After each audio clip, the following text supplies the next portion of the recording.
Indiana Disability History Project, Center on Aging and Community, Indiana Institute on Disability and Community, Indiana University.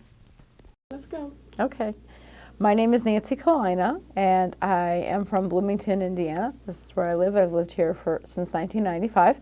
And I have worked primarily in the area of supported employment. I've worked in adult service agencies around the country.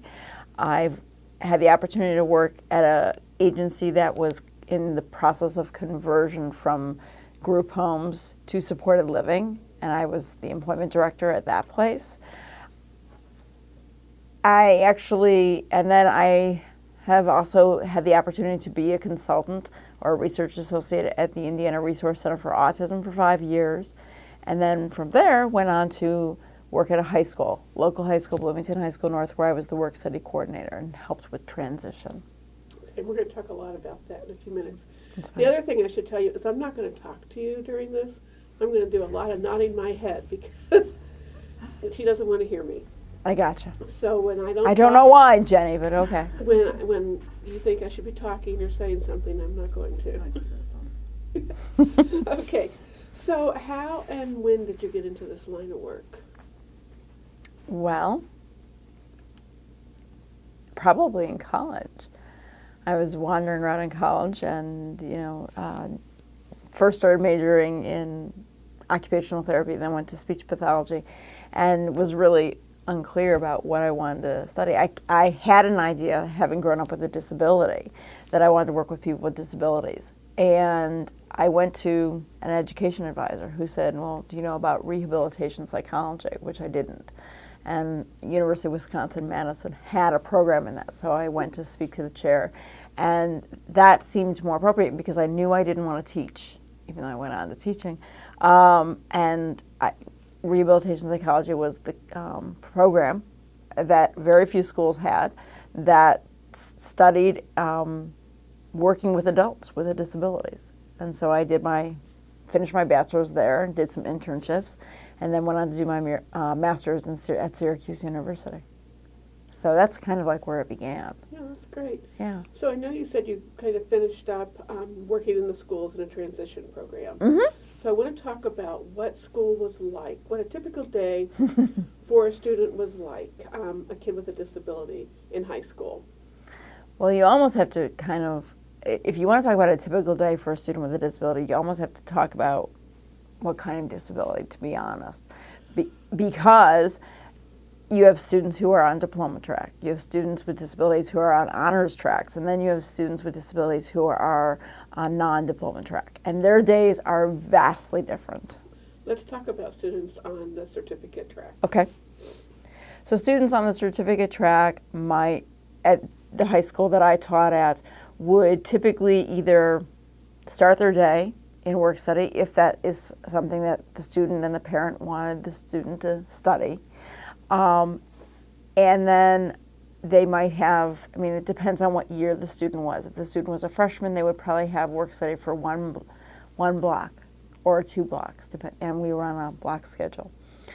And then they would probably be in some self-contained classes, self-contained English, self-contained social studies. It's very possible that they were in classes, regular education classes in certain areas, depending on the student, what that might be. Whether that be a typical PE class or choir, what have you, typical art class. So that's how their day would be. And at North High School, we had 4 classes a day. We had 2 classes, typically then a lunch, and then your 3rd and 4th class. Can you explain what work study is? Sure. Well, work study, when I was running it, was basically the opportunity to learn work skills and then the opportunity to put them in place.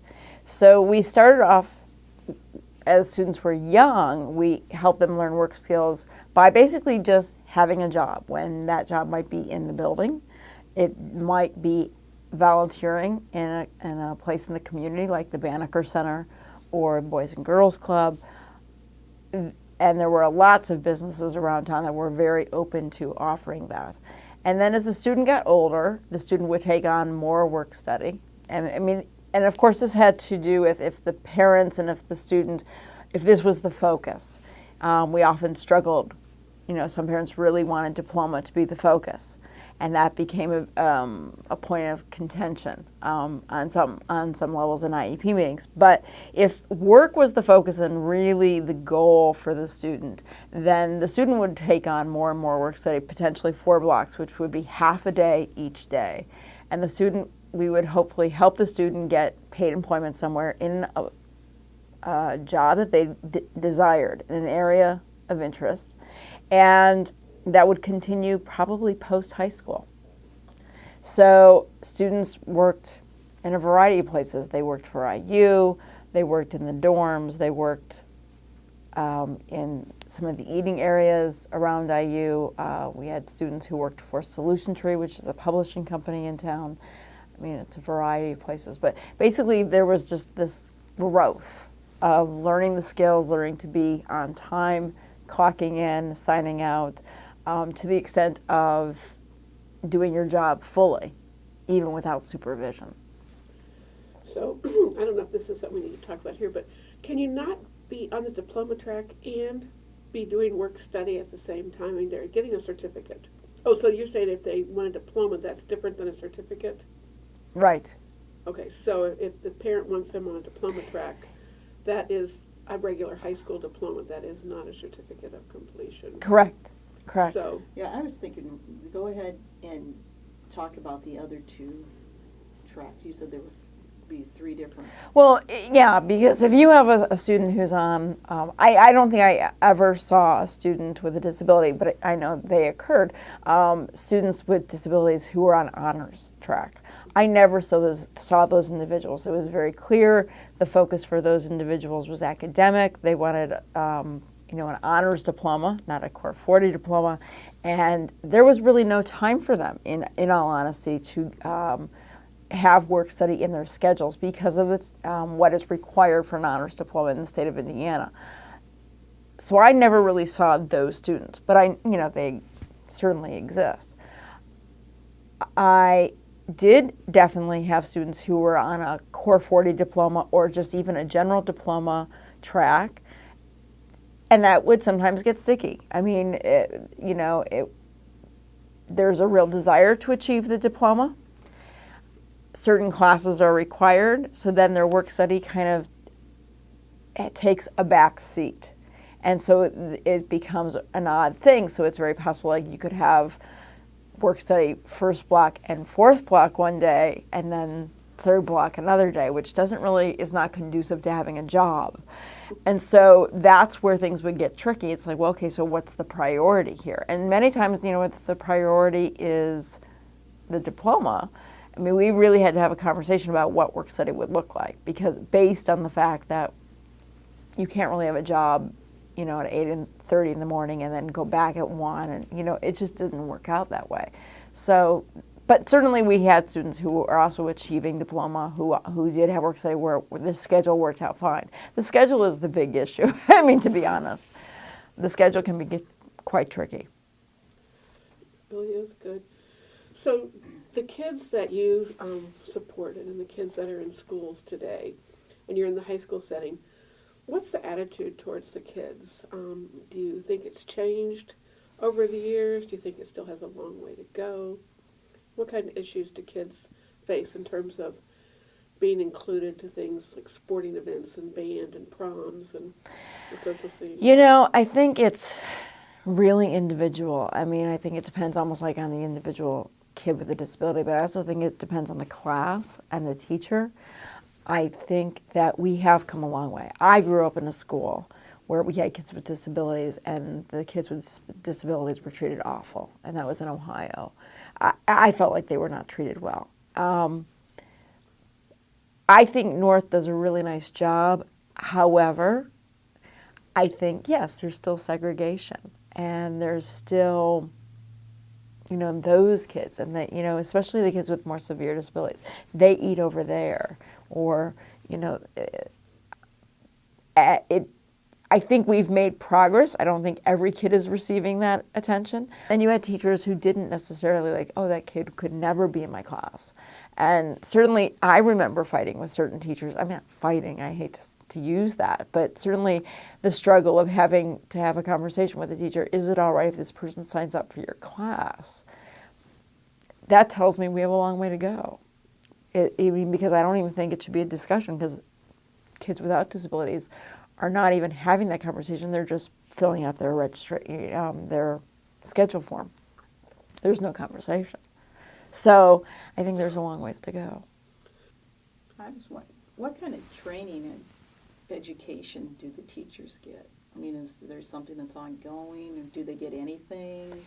Well, that's my, it's an interesting, like if you're looking at inclusion, for example, the model that Bloomington High School North was using when I was there, and I was there from 2000 to 2011, was a concept called co-teaching, especially in core courses, English, your history, your science, your math. And so what would happen would be is you'd have your content teacher, math, algebra, geometry, and then you would have a special education teacher there to support people who are on diploma track in those situations.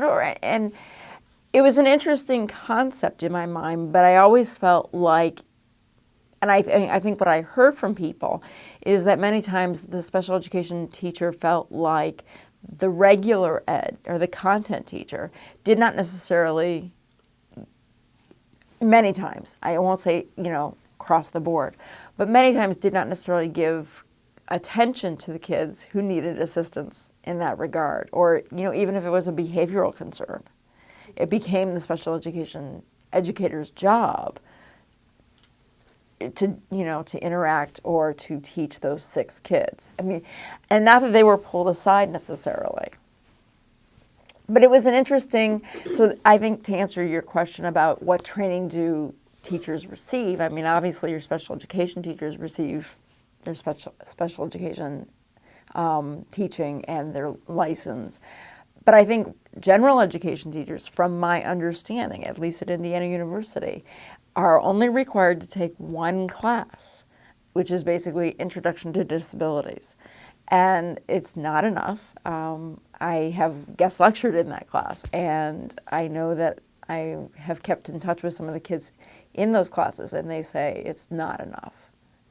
It's really not enough when kids walk in their class. I think at this point in time, I do believe, if I'm not mistaken, that if you have a student with autism in your class, that you're required to watch a DVD or something like that on your computer or whatever. Like, I think it might be 1 or 2, 3 episodes on autism at this point, which, because I remember as I was teacher of record, because we had kind of like caseloads, if you will, and if I had students who were included in other classrooms, I was required to document that the regular teacher had watched these DVDs or whatever, and and so I was required to document that. Now, again, did they actually watch it? I didn't have time to necessarily sit down and have them watch it, and that didn't necessarily take place. So I don't think it's a lot of training. And I'm going to get back to that towards the end. Sorry if I'm repetitive. No. We're question, going to so. talk more about that later. No, you're Yeah. good. Is North has the NICE transition program, or has a transition program that you were involved in? Do many schools have programs like that in Indiana? Not to my knowledge. Maybe you need to put that in. Yeah, I mean, I think actually Monroe County, and actually even Edgewood to some extent, Ellettsville, have transition programs in place, and they've been in place since before 2000, and that was something clearly put in place. And but I would say, when I was at the Indiana Research Center for Autism, and I would travel around to high schools around the state, that many schools don't have something like that in place. I think schools were starting to figure out, gee, we need to help people get employment experience, but the concept of actually hiring like a work-study coordinator and having someone do this full-time, I don't think is in place in many schools around the state, let alone the country, probably. Is that because of funding or priority? Why do you think, given the success that it can bring for kids that are leaving school, why isn't it more prevalent? That's a good question. It's a good question of why it's not more prevalent, because it is, obviously we've shown through research that the more kids work at a younger age with disabilities, that the more successful they will be later in life. Research has shown that over and over again. So the question is, why aren't schools putting money into this? I would probably say that either funding is an issue, but I would also say that it's an interesting thing, because I think even in my time period at North High School, it's really, really fascinating. It was really fascinating to watch how the priority is really about the diploma, or is about college prep. And so there's definitely was a feeling that this is the area where we want to gear our money. Now, of course, you would have general education teachers who would say special education gets tons of money. I mean, look at all the one-on-one paraeducators and things like that. I mean, they would say we were reaping in the money. I'm just not sure that the money is used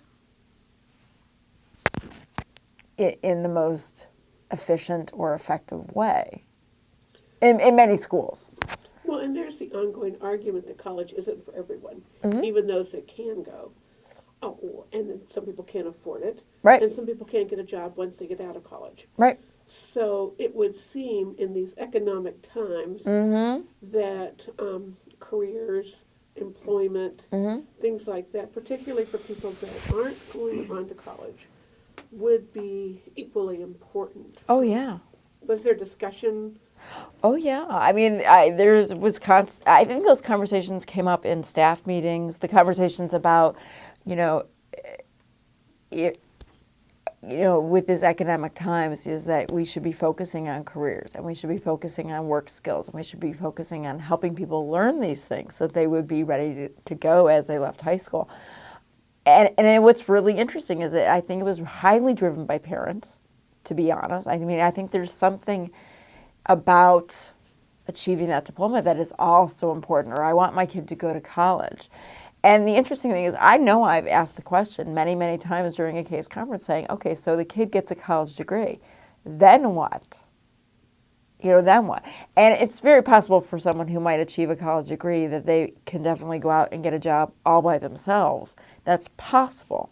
There were certainly kids I know who had certain types of disabilities that they were really going to need to be supported through college. And they really were going to need support to learn how to obtain and maintain employment. There were clearly not a priority to the parent. And so again, I think it's about getting that gold medal sometimes. And it's very parent driven, I would say. Because I think kids kind of want to please their parents, to be honest. I mean, and so I don't know if all the time the kid was that interested in achieving diploma as much as the parent was. Well, it's a status thing. Mm-hmm. And it's kind of a little benchmark you mark off, graduated high school. Right, right. Um, And it's unfortunate that we think that the diploma, I mean, it was kind of nice to have the days when we just had a general diploma and everyone just earned that, and there were a variety of ways to earn that. And we had kids in vocational, school and things like that. Because I think college is not for everybody. And we are not training a, fully functioning or, an era of kids that are even ready to go out into the world of work. I mean, I even think there are kids without disabilities who could really benefit from learning some skills on how do you work in the workforce, because I see kids all the time who are, I mean, from my point of view, don't have skills on showing up on time or calling into work and, and things like that. They don't know how to work. Okay, well, yeah, they don't know how to work, yes. Was North a school that had the peer tutoring program? Yes. Okay, Yes. Were you there when they had that? Oh, yeah, it was there. The peer tutoring program was there before I got there. It was a class. It was not available until you were a sophomore. There were some exceptions. And and I struggled with that concept, because I believe in community building and I believe in bridge building naturally. And so the concept that people would take this class, and you had a number of people who would take the class because they thought it was going to be easy.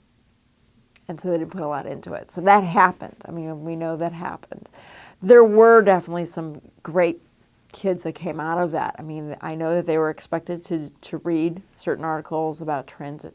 Can you explain what it is and how the kids were Sure. matched up before we get too deep into it? Sure. Peer tutoring was basically mostly a class. It was basically a class that was taught by one of the teachers, or both teachers actually, who had classes with kids with substantial disabilities. So they were responsible for these kids' curriculum and they were responsible for their grades, as well as being responsible for the kids with severe disabilities. And primarily, actually in the beginning, I mean, peer tutors only worked with the kids with substantial disabilities, whether they helped them with academic work. And usually, I mean, kids took peer tutoring for one period. So it was a 90-minute period. And they might help them academically. They might help them with an in-school job. They might help them in PE, play along with them, whatever they were instructed to do. So they just kind of were supportive people, and they were supposed to be trained by the teacher or by the paraeducators. And sometimes peer tutors actually went along to a general ed class with someone. So in other words, like even a kid with a substantial disability who was going to an art class or something like that, the peer tutor might be there to be a, what's the word I want? Like a less intrusive support, and someone who might help bridge build within that class. Did much of the bridge building happen? Were there many natural friendships that came out of this, or many people doing things outside of the 90 minutes? There were some. There were really some amazing stories, and there are people who have gone on to study education. I wouldn't say that was the majority, to be honest. I know that one story that comes to mind was a young man who took one young lady with a disability to prom, and that was lovely. And actually, I believe he's gone on into the field of disability. So yeah, I think that we had some unique stories and things that went outside that 90 minutes. I would say that was probably not the majority. And is this something else that's pretty much isolated to North, or is this something that you see around the state, the peer tutoring concept? Well, that's a good question. I really don't know. I don't think Bloomington High School South has a peer tutoring program, but they might. I'm not sure. I do believe Tri-North I believe uses peer tutors, or has a peer tutoring program. In the little, snippets of the people I know, like I know a young man who grew up in Munster and is now out of high school. There was no peer tutoring program, but he had a circle of support. So his was more natural and obviously far more solid, actually. Which, of course, is, when I walked in, and I remember, of course, I came from the Indiana Institute on Disability and Community. Going to Bloomington High School North, it's like, I'm entrenched in great philosophy and progressive thoughts. So the concept of having a class just didn't vibe well with me. But, it was kind of one of those things like you learn to work with, and you try to, make it as natural as possible. But ultimately, it's really not natural. Someone's earning a grade. Right. Were there many examples of informal or formal circles of support in the school systems that you're involved with or you've seen? In Bloomington High School North specifically? Yes, I guess we'll say there. We tried, because obviously I had been trained to facilitate person-centered planning, and we try to bring that to a number of individuals at North. I can't really say that those situations were incredibly successful, and I think a good portion of that is that you didn't have a tremendous amount of parent buy-in. Now, you had enough parent buy-in to say, yes, we'll do this planning, but I don't want to, I mean, it almost seemed like there were many parents, I mean, the kids who really we thought could benefit from a circle of support were people who, obviously may not have speech or what have you. And I think the feeling I got was that the teachers and the paraeducators or whoever was in this circle was more than happy to do their part. And then you'd come to a follow-up meeting or another follow-up meeting, and the thing that the parents were supposed to do or that had signed up to do was not taking place. And I think it's interesting because I think schools almost nurture that concept, is that especially during the school years. I mean, I think when kids get into adult services, it's a whole different ballgame. But there's something about putting your kid on a bus, starting at age 5, and the school will take care of it. There is a little bit of that mentality with parents. I mean, I think there are some parents, but I would say probably the minority of parents I've dealt with who really wanted to, and keep in mind, I worked with kids in high school, so you might have parents who are very tired at this point. But you didn't have, I didn't see a lot of parents who were really willing to kind of, plunge through alongside teachers or what have you. We didn't get a lot of that. But I do know of, a few circles of support that have existed in Rensselaer and in Munster that were incredibly successful. But again, I think you had incredibly strong parents who wanted it, who were more than happy to volunteer, who were more than happy to pull people together. And that's really so absolutely instrumental in creating a great circle of support. Right, well, you can't have a circle of support for everyone in the school. No. But yes, you do need someone to drive the bus, so to speak. Yeah, and it needs to be the parent. Yeah, and it can't be other people. Right. You can't. I mean, in circles of support, you can't. The teacher can initiate possibly, but I don't really think the teacher should be the person driving the bus. I mean, in the long run, and it really needs to go back to the family. Or the some responsibility. Other champion or something, because the teacher exactly. just has too many other students. Well, exactly, and plus this teacher will not be there in following years. Okay, before we switch to facilitated communication, is there anything else you can think of about support employment, teaching? Unless you have some other examples. Well, one thing I think I was just going to mention around transition, which it's so wonderful that I've been able to work on all sides of the spectrum. I mean, from residential to education to adult services. It's so, I didn't realize, because I came from the world of adult services, that so many people on the education, in the area of education, are so unfamiliar with the world of adult services. And it is a funding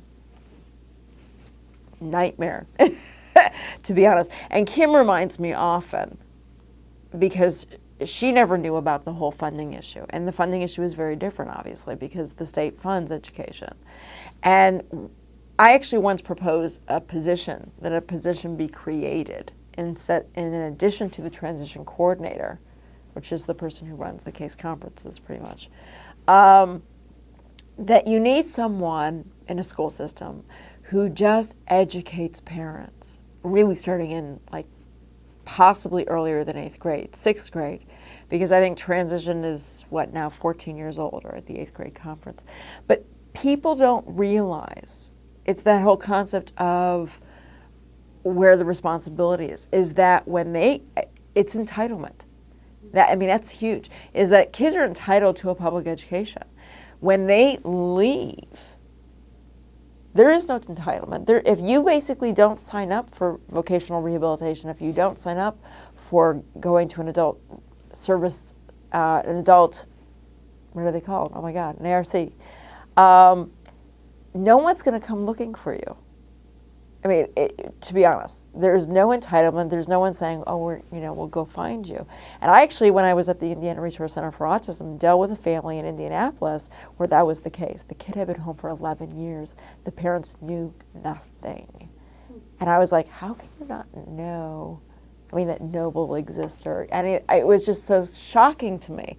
But I think that even what you have in most schools across the state of Indiana, most, is that you have special education teachers who, again, they're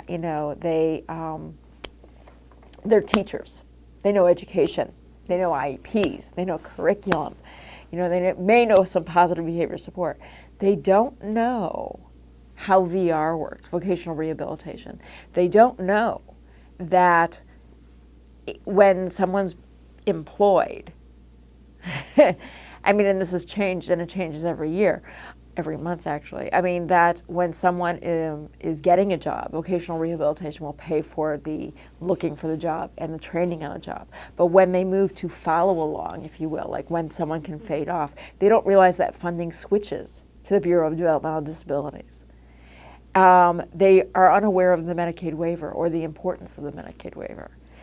Teachers are very unfamiliar with that whole piece. And Kim said, always used to tell me, is that I was in such a unique position because I had that piece, because I had it from the time I started my career in Syracuse, or actually in Washington State. And that's such an interesting component that it would be so important for teachers to get and to understand why. And we actually tried. We tried really hard to educate Mary Hill and I, who would be another interesting person to interview. We tried to meet with elementary teachers in Monroe County just to educate them about the waiver, because the waiver list had gotten so long. It was, I don't know what it is now, but it was like 12 years long. And we were trying to get elementary teachers and even preschool to say, get your kid, get the kid applied now, work with your families. And we brought someone from the state to the transition fairs to actually take application right then and there. And we had so many people who came to transition fairs, parents who we could get interested enough, who would come just to fill out that application. But that piece is so important because it's such a change. I mean, I don't know if I can make that so pronounced, but it is such a change because parents have had for 12 years no funding worries on any level. Mm-hmm. And the kid has been entitled, and they've had a school bus, and I mean, transportation goes away. No lunch anymore. I mean, and it seems so small, but it's huge. It's like all of a sudden, it's like the bottom drops out unless you've signed up or applied or what have you and been considered eligible. One of the things that I think is that's huge. It is huge. Is in the 80s when I worked in a day service provider, one of the things that our VR counselors were supposed to do is they were supposed to go to, it was in Martinsville, they were supposed to go to Martinsville High School and meet with every special ed student from the time they were in 9th grade to get a transition plan in place so that by the time they left high school, the parents, like you were saying, had several years to think about it and knew their options. Right. Well, if you had a good VR counselor, he would do that. Right. And you have some people around the state where they can't even get a VR counselor to come to the school for the senior conference. I mean, and they are required to be there, if I'm not mistaken, for junior conference, for the junior year conference. Yes, I thought it was not necessarily, I thought it was a mandate where they had to be involved with kids while they were in high school, and I don't know how they've gotten away with that. And I was going to ask you if you knew to elaborate about Well, that. Monroe County, again, is just wonderful. I mean, especially when Donna Wyatt was here, my goodness, and Roberta Stafford. I mean, Monroe County has, and I think Susie Rennie had a lot to do with that, Leslie Green from Stonebelt. I mean, they really created a culture in Monroe County. I mean, so people were on board, and Betty Anderson, back in the day.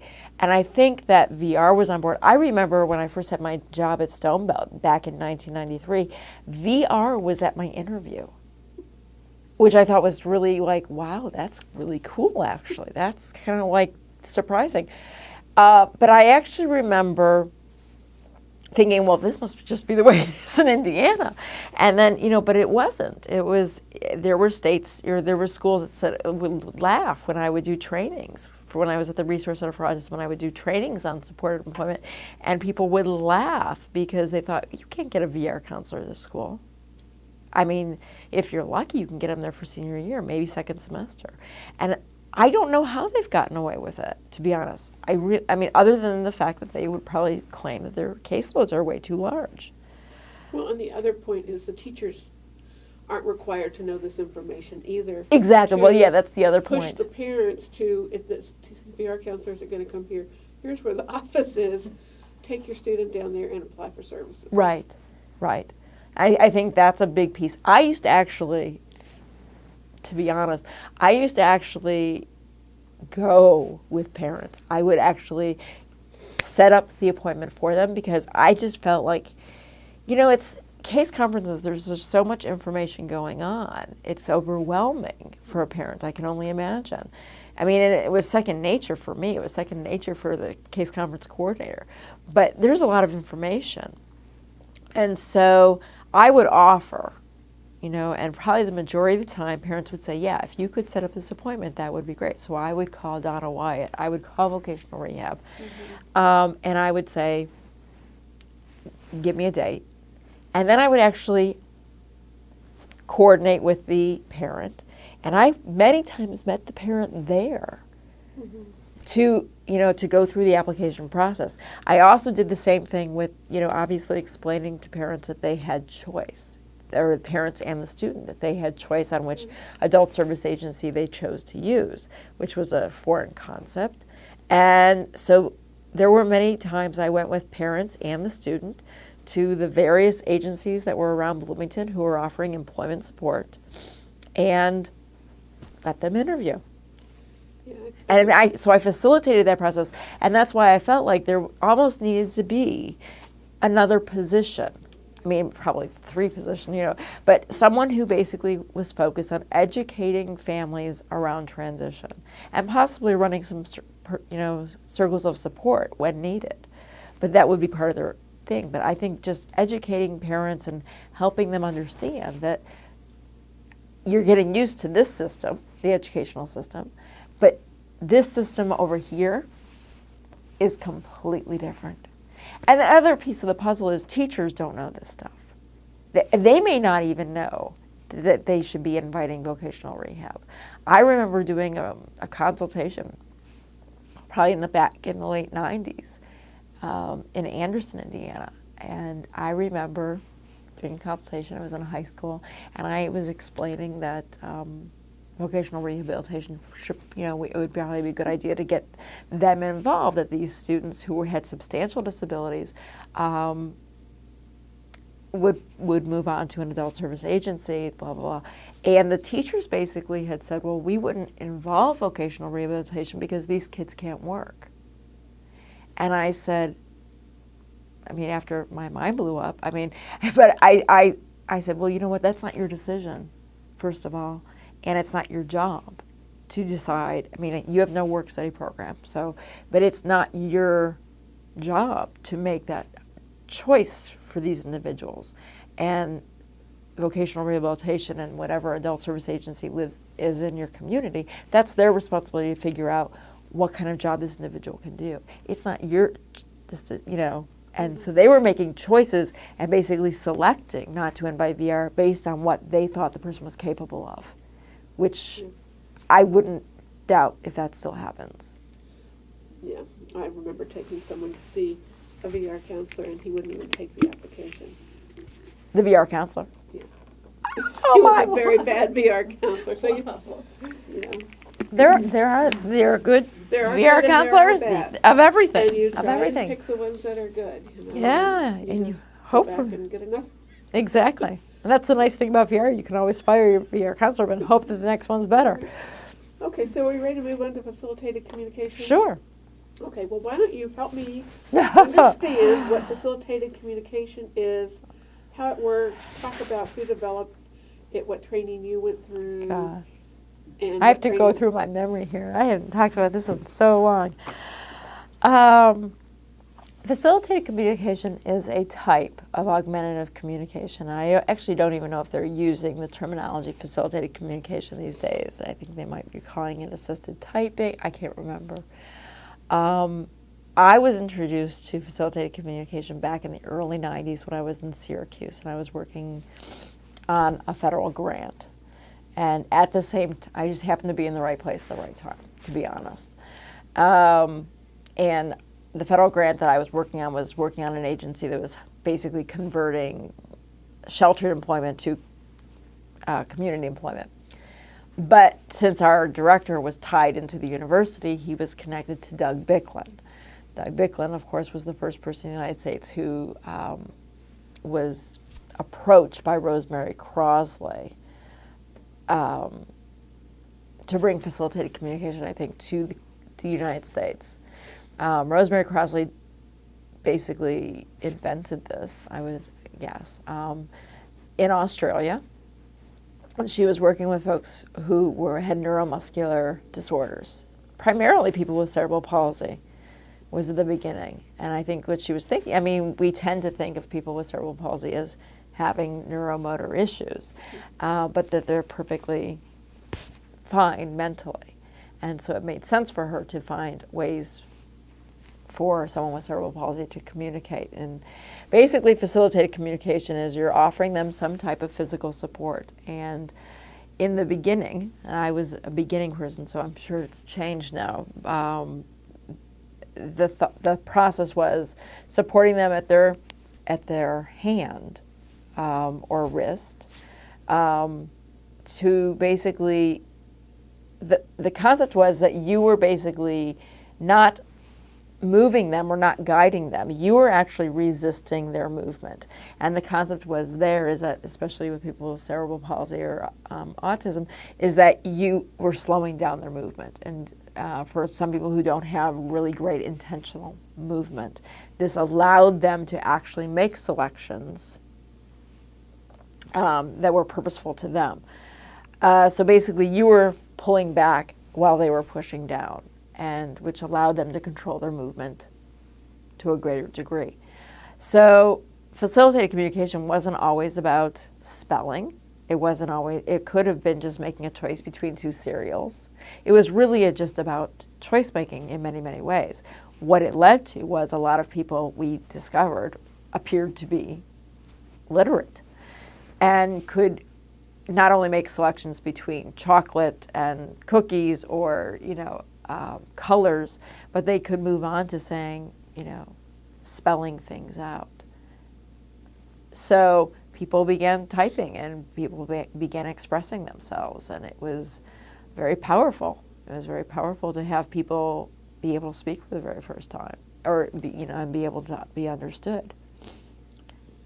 So there was a lot of talk about this in the early days about were people manipulating those conversations? Sure.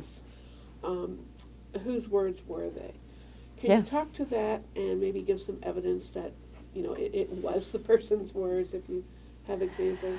Well, I think what's really interesting is, like we were saying earlier, is that there were bad VR counselors, there are good VR counselors. I think there are good facilitators, and I think there are bad facilitators. So, I can't always say that the facilitation was always what I would consider real or accurate.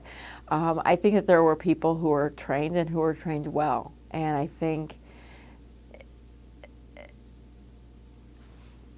how do you know it's the person, doing the typing is, certainly I know I facilitated for people where I would have no idea what the answer would be, and it would be accurate. Like, what did you have for lunch? And I just met this person.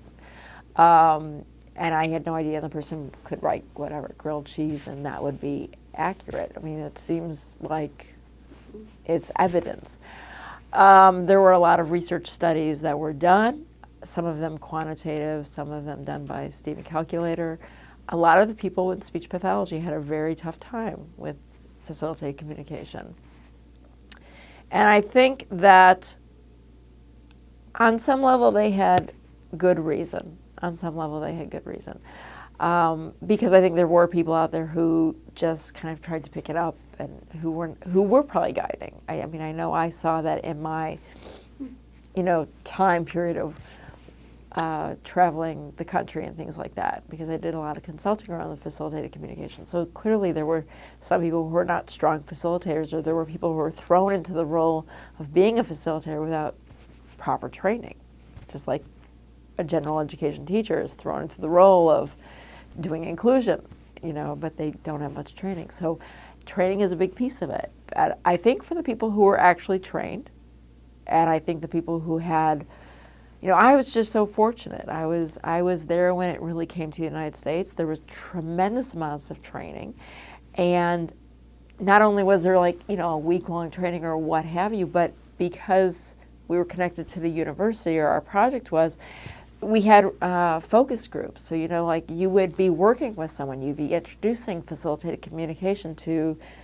the individuals that you were working with.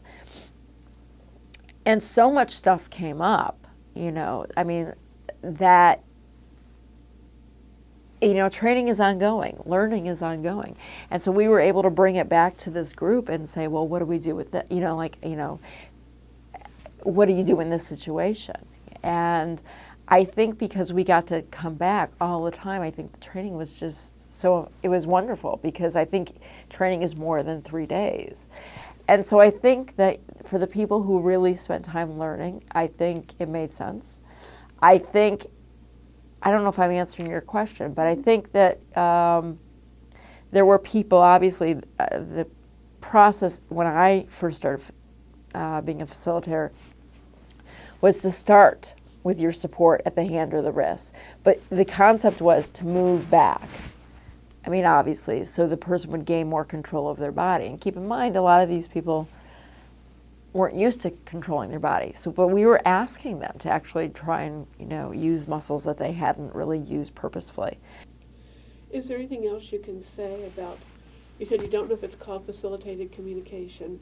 Do you know if what are people doing now to facilitate communication? Well, it's interesting, because I know when I came to Indiana, I think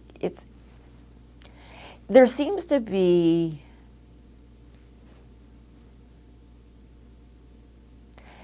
the area of speech pathology in general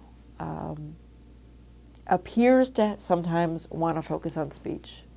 That's an area of focus. I want to work with young kids. I want to help them say their R's and their T's and things like that. I think sometimes, I'm not sure.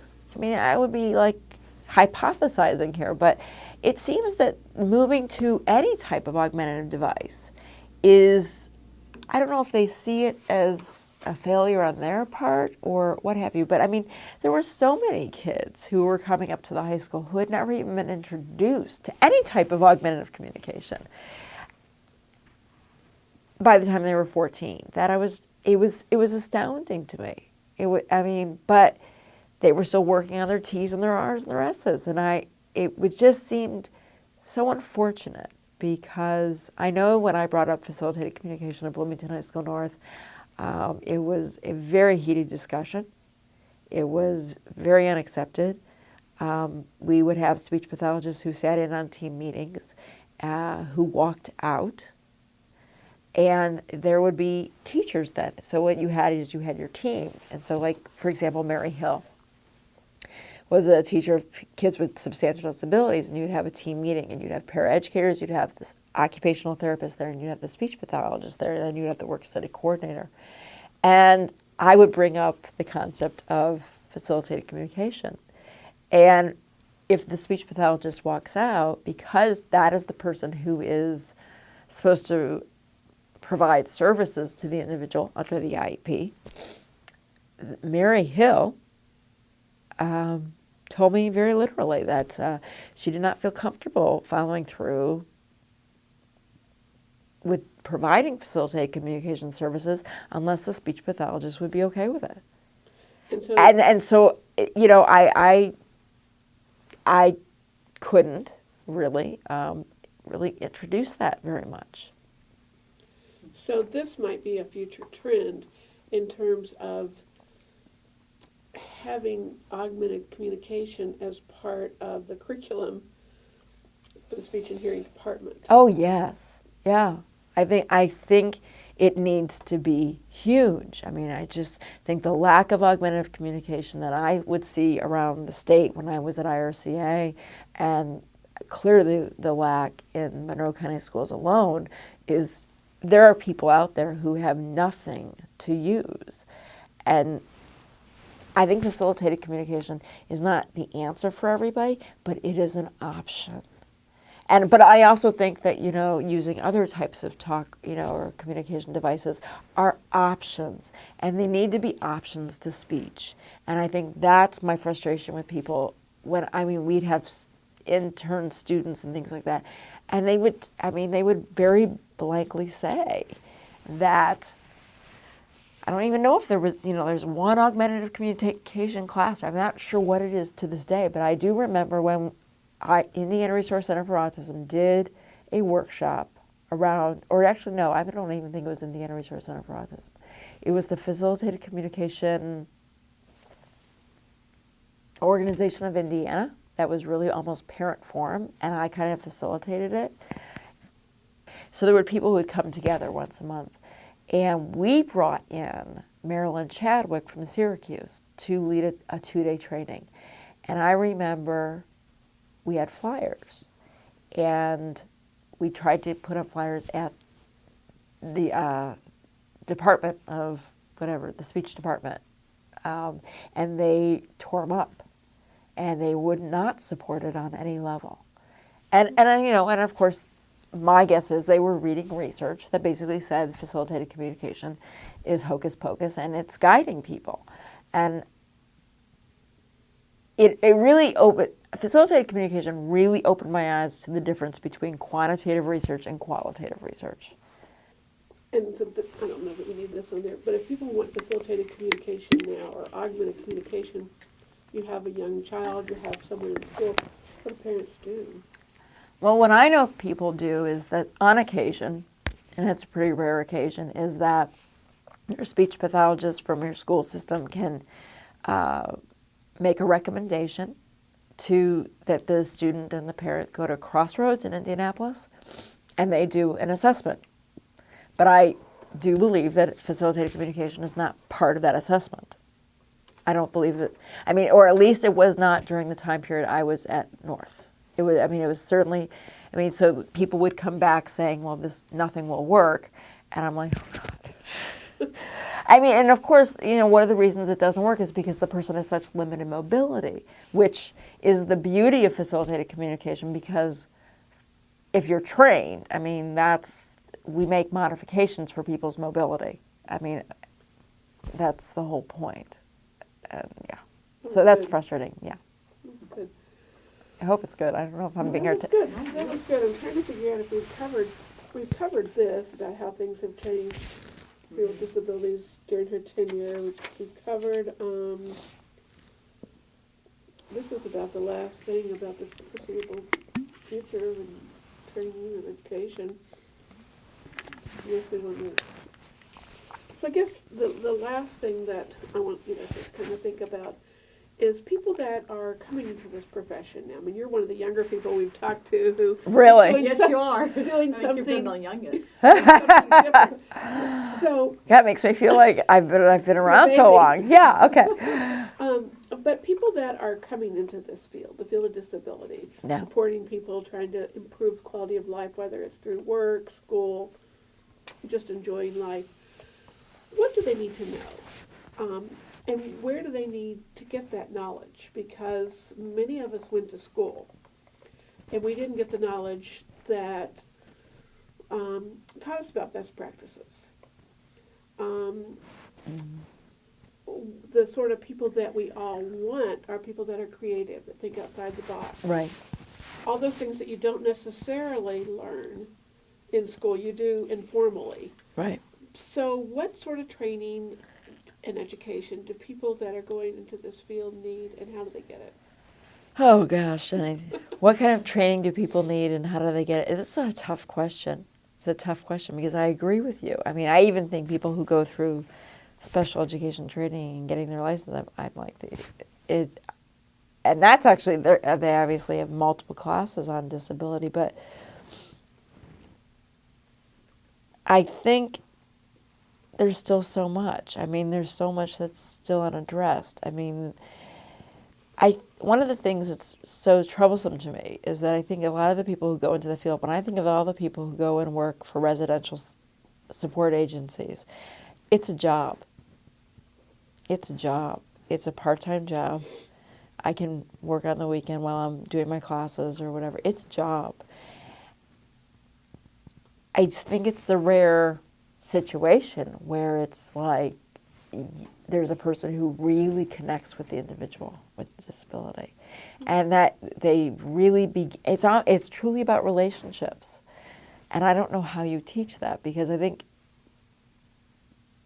when you really begin to understand that these are human beings, and these are human beings who deserve a higher quality of life, then you seek out best practices, or you start inventing your own best practices. You start making sense of what, you know what I'm saying? And I think, people I know who do best practices and who have really helped to bridge build for people and help do circles of support, I think they understand that on a very deep level.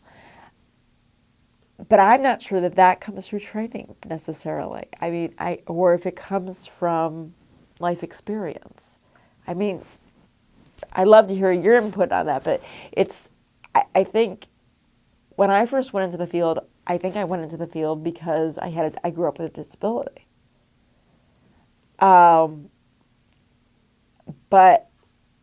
I know that my first job was working with folks with psychiatric disabilities in Washington State and helping them get employment.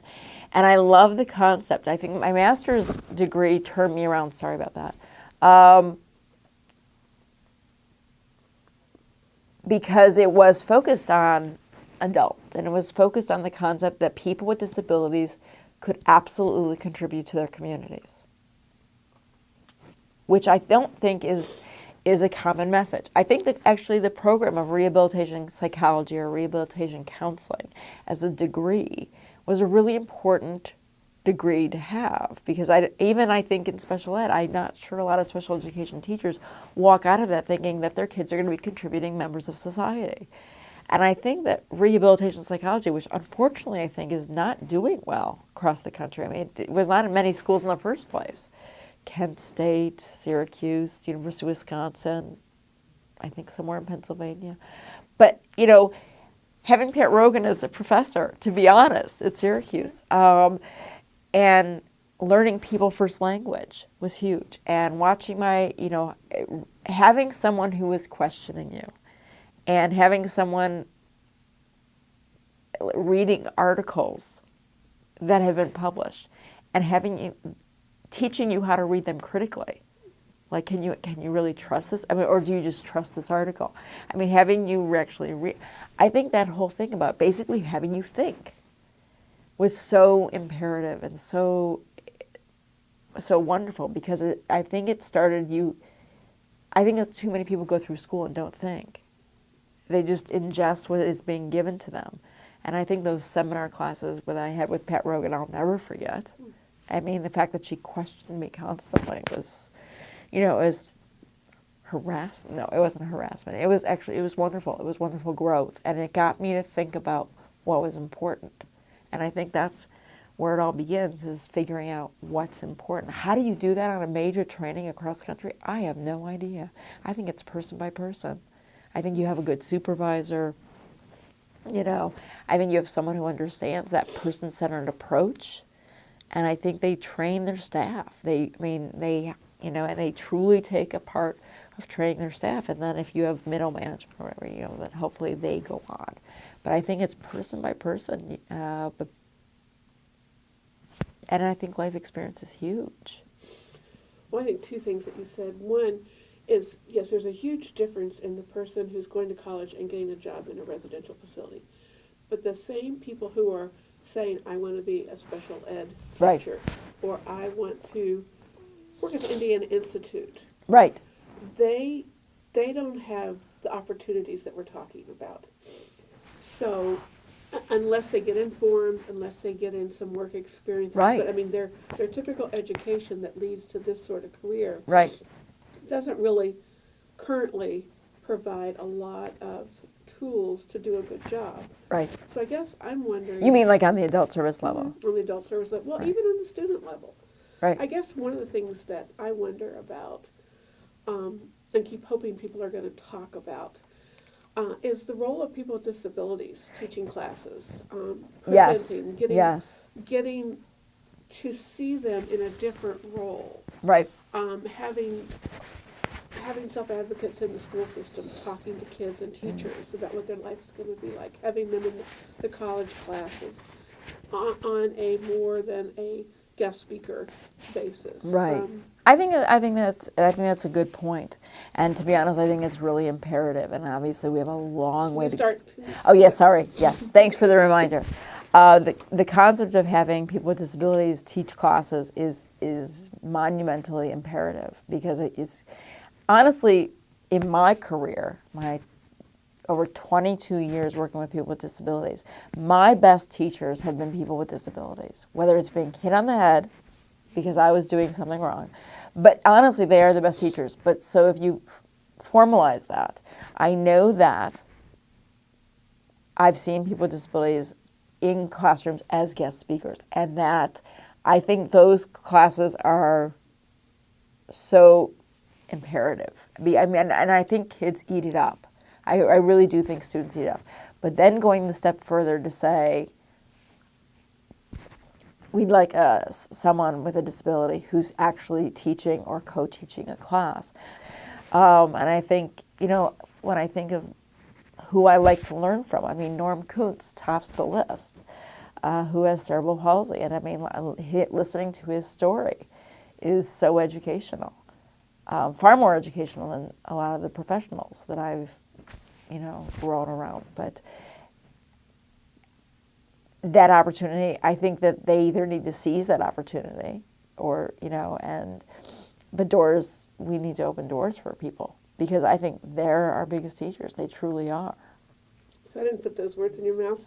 No, you actually didn't. I mean, I would totally agree with you. I don't know how to make that happen. I mean, I wish I did have an answer for that, but it's... No, I mean, that's something that I wish we could figure out how to do. Well, you said one more thing, and I don't know if you have any more content that goes with it. And then I think we can let her go. Is there anything? No, she's been very. Okay, you said, when I first asked you have. that question, you said that we need to talk about what is unaddressed in education. And when I first started asking you about the training, you said there's so many things that are unaddressed in education. So I don't know if there was something else you were going to, if you wanted to elaborate on that. I'm wondering what we were talking about. Are we it talking was at about... the very beginning of thinking outside the box. How do we get people to be creative and learn and do a good job in this field and really be prepared for a career? And maybe that's irrelevant. What I just wrote down, you said ask you about what is unaddressed in education. And we're talking about the education or the training of people who want to go into the field, or are we talking about... No, I think it was the field. And maybe that's, it sounds like that's irrelevant at this point. No, I don't know if it's irrelevant. I'm just trying to figure out where we were going with that. I know I've totally gotten congested since I've sat in this I room. know. I was sneezing. I think there are probably a lot of things that are unaddressed in education, but I don't know if that means education like... It was just a follow-up question if you had something else you wanted to add. Is there anything else you want to talk about, just as a wrap-up, or anything we didn't talk to you about? You can look over the list and see if you can... Well, one thing that comes to mind, and maybe other stuff will come to mind, is I think in the world of supported employment, or in the world of adult services, and when I worked on the federal grant in, what year was that? 1992, we were addressing natural supports, which was a big issue, and hence, led into bridge building and led into community building, because you were trying to help the individual with the disability, no matter what their disability, connect with whoever was naturally in that environment, whether that be an employer or whether that be the librarian if they're going to the library, what have you. And I don't know where the United States is on that at this point. I know that I was hired by stone belt to do that in 1993. And I think I was kind of actually a little ahead of where they wanted to be. And I think what was fascinating about that, which was a learning lesson for me, was that when you use natural supports and you back the employment consultant off the job site, and you teach people how to do that, and you teach people how to put things in place, and obviously a piece of that puzzle is helping a person get a job that they actually enjoy. I mean, that's the beginning of the puzzle, which is why facilitated communication is so imperative, is to help people have a voice. But I think one of the roadblocks I came across, and this was back in '93, and I believe this is still an issue, is that when you back the employment consultant off and the person is no longer providing what they call on-site training, then adult service agencies cannot bill. You nodded. You knew exactly where I was going with that. And that was a real conundrum when I was at a local adult service agency. It was a very big conundrum because my team, I was brought in to coordinate a team that would be focused on natural supports and actually utilize facilitated communication. And my team would make very little money. And it was really interesting. So it's talking to people about, okay, so how can we think outside the box and how can we do things differently?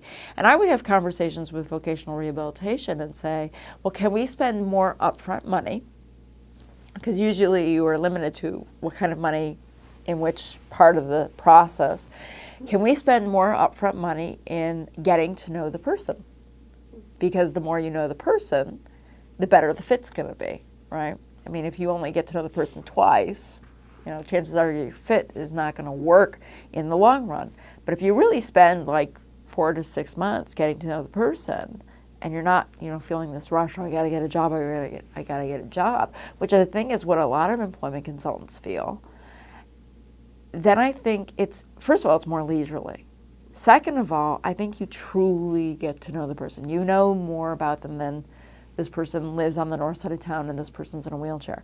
I mean, I think sometimes we don't look at things in a way that makes the most sense. And I think what we try to do is we just try to get them employed because obviously there's a bang for that buck. We get money when the agency gets money as soon as the person gets employed.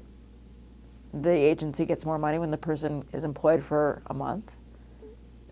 And I think the money is driving how supported employment works. And I think you might have agencies who say they do natural supports. And obviously I would be very critical of this considering I was on a grant that studied this for 3 years. But I would say that they're probably not. I mean, I know and you have people who are hanging out on job sites who have no business being there. The person with a disability no longer needs them. And them being in that environment, the only reason they're there, possibly reading a book, is so that the agency can bill. But as long as they're there, the problem with that whole circumstance is that the person's not naturally in that environment and can't naturally engage with one's coworkers or one's customers or whatever the circumstance is. I mean, just having that job coach or employment consultant in the environment alters the environment. And so I think that's a concern I would have in the area of adult services, is that we've gotten away from how we approach helping people get included in the community. I think we let money drive it, and I think that's unfortunate. Produced by Center on Aging and Community, Indiana Institute on Disability and Community, Indiana University. Funded in part by a grant from the Indiana Governor's Council for People with Disabilities. Copyright 2017, the Trustees of Indiana University.